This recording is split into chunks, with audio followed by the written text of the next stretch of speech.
Hola a todos, bendiciones. Recibimos el año 2021, otra bendición de parte de Dios. Espero que hayan pasado un lindo tiempo con sus seres queridos y personas cercanas. Claro, siempre y cuando con todo el debido cuidado por este tiempo en que vivimos, pero nunca dejando de disfrutar, pues Dios también se agrada al ver a sus hijos e hijas alegres en este tiempo. Bueno, el 2020 concluimos con la carta de Segunda de Pedro y este año iniciamos con la carta de Primera de Juan.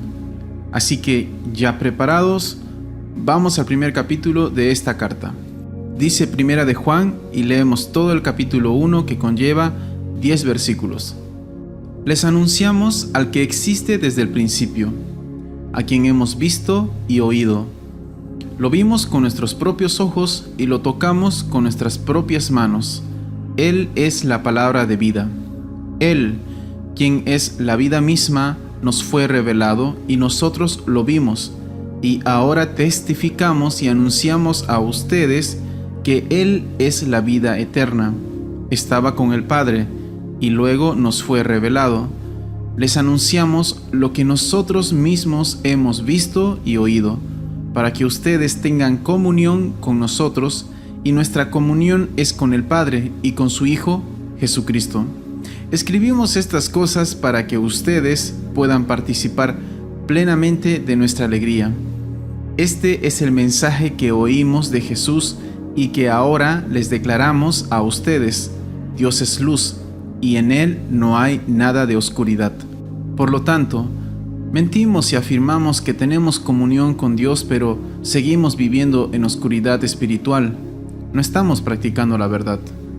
Pero si vivimos en la luz, así como Dios está en la luz, entonces tenemos comunión unos con otros y la sangre de Jesús, su Hijo, nos limpia de todo pecado. Si afirmamos que no tenemos pecado, lo único que hacemos es engañarnos a nosotros mismos y no vivimos en la verdad. Pero si confesamos nuestros pecados a Dios, Él es fiel y justo para perdonarnos nuestros pecados y limpiarnos de toda maldad. Si afirmamos que no hemos pecado, llamamos a Dios mentiroso y demostramos que no hay lugar para su palabra en nuestro corazón. Bien, esta carta la escribe Juan, el discípulo amado. Se escribió 30 años aproximadamente después de la carta que vimos de Segunda de Pedro, es decir, la carta de Segunda de Pedro fue escrita por el año 66 después de Cristo, y la de Primera de Juan es escrita por el 90 después de Cristo. ¿Qué importancia tienen los años? Es un dato muy importante, pues desde ya notamos que pasó una generación de cristianos, o sea que el cristianismo existía por más de una generación. Y a los destinatarios de esta carta se amplía más que en la carta de Segunda de Pedro. Porque si recordamos lo que sucedió el 70 después de Cristo, Jerusalén había sido destruida, y en consecuencia de esto, los cristianos fueron esparcidos por todo el imperio.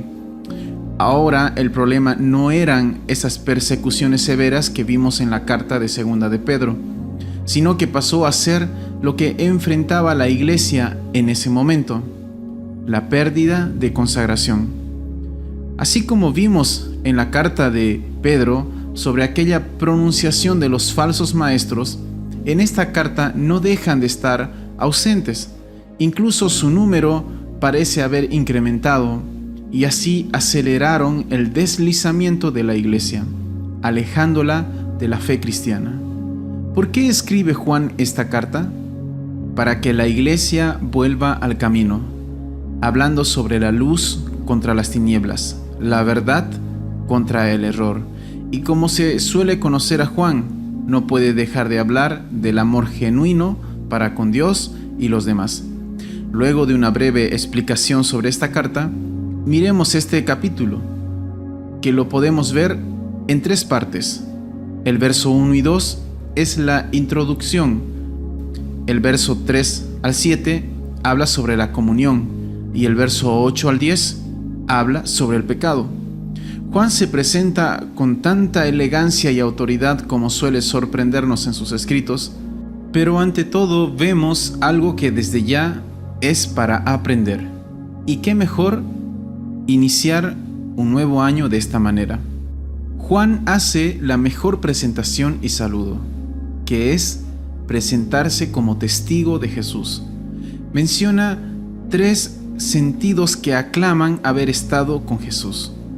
Sus ojos lo vieron, escuchó su voz y sus manos lo tocaron. No fue parte humano como enseñaban los falsos maestros sobre Jesús, sino que, como dice el verso 2, la vida les fue manifestada, revelada, para conocerlo y testificar de él. Qué saludo de una carta, ¿no? ¿Y qué podemos aprender de estos versículos? Que Juan era un testigo convencido, porque lo primero para él fue ver, oír y tocar al Maestro, a Jesús. Entonces, con toda firmeza y sin titubear, es un discípulo de Jesús, testigo del Señor. Qué buen propósito para este año, acercarnos y buscar ver, oír y palpar a Jesús en nuestra vida, pues Él también nos invita a ser sus discípulos. Entonces Juan ingresa al tema de la comunión. Acá encontramos algo que nos cuesta a muchos, por no decirlo a todos. Podemos notar 2 tipos de comunión, una vertical y otra horizontal. Seguramente ya lo descifraste. La vertical es la relación con Dios y la horizontal la relación con el prójimo. Pero una no puede existir sin la otra. Este no es en sí el contexto de aquel entonces, porque habían maestros que enseñaban la palabra de Dios conforme a sus deseos, acomodada a una vida que agrada sobre todo a los que dan rienda suelta a los deseos del cuerpo humano. Los falsos maestros pensaban y enseñaban que el cuerpo humano era malo y no tenía valor. Hasta algunos aprobaban la satisfacción de toda lujuria física, pues creían que el cuerpo, después de todo, iba a ser destruido. Sin ir lejos, ¿cuántos luchamos con los deseos de nuestra carne? Y no solo hablo de la lujuria, sino de todo deseo que trae este cuerpo. Entonces, será obvio de ver que estas enseñanzas eran las más populares en aquel tiempo. Pero Dios habló a través de la vida de este testigo, su discípulo. Juan habla de la luz y las tinieblas. Esta representación es tan profunda, pero simple de entender. La luz es Dios y las tinieblas representan al pecado. La luz expone todo lo que existe, sea bueno o malo. En cambio, en las tinieblas, lo bueno y lo perverso resultan ser iguales, pero en la luz nada se oculta. Es fácil notar la diferencia. Recuerdo cuando era niño, en mi cuarto solía tener aquellos famosos focos de 30 watts y de pronto mi padre llegó con uno de 100 watts. Lo ajustó y cuando prendí el interruptor, quedé sorprendido por la manera que iluminaba aquel foco en mi cuarto. No tenía que andar buscando como lo solía hacer anteriormente las cosas con esfuerzo, pues podía ver mucho mejor que antes. Así es la luz cuando llega a nuestra vida. Es imposible ocultar un estilo de vida pecaminoso, pues al final sabemos muy bien cuando el Señor mostró algo que no estaba bien en nuestra vida, pero seguimos viviendo a nuestro antojo en muchas ocasiones. Hablando con algunos jóvenes solían decirme que sienten mucha suciedad en sus vidas y no están preparados para asistir a una iglesia. ¿No será que Dios está iluminando sus vidas y resaltando lo que las tinieblas no lo dejaban ver?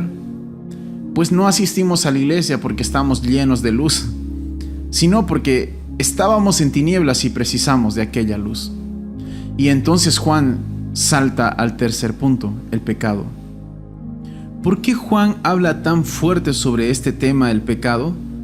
Por el momento en que vivían. Y los falsos maestros enseñaban que tenían naturaleza no pecaminosa, afirmando que el cuerpo humano era malo.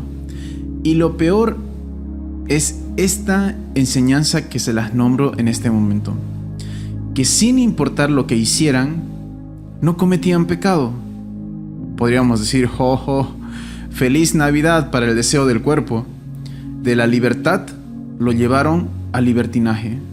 Todos sabemos que no debemos hacer algo para ser pecadores. Así nacemos. Donde un versículo bíblico muy conocido dice, Romanos 3:23, todos hemos pecado. Nadie puede alcanzar la meta gloriosa establecida por Dios. La única manera es la luz, la verdad, Jesús en nuestra vida. Y concluye Juan con aquella palabra que llama a la luz. Es como marcar al número del Señor y queda registrado con la palabra arrepentimiento. Quisiera ilustrarlo con una historia para entenderlo un poco mejor y así ir concluyendo. Un señor humilde, al cual llamaremos Pepe, iba cargando un bulto de papas sobre la espalda cuando fue interrogado por una persona. Pepe, ¿cómo sabes que sos salvo? Pepe siguió unos pasos más adelante y luego dejó caer el bulto. Entonces dijo, ¿cómo me doy cuenta de que se me cayó el bulto si ni siquiera miré atrás? No, replicó aquella persona. Creo que lo puedes saber porque ya no sientes el peso. Exacto, contestó Pepe.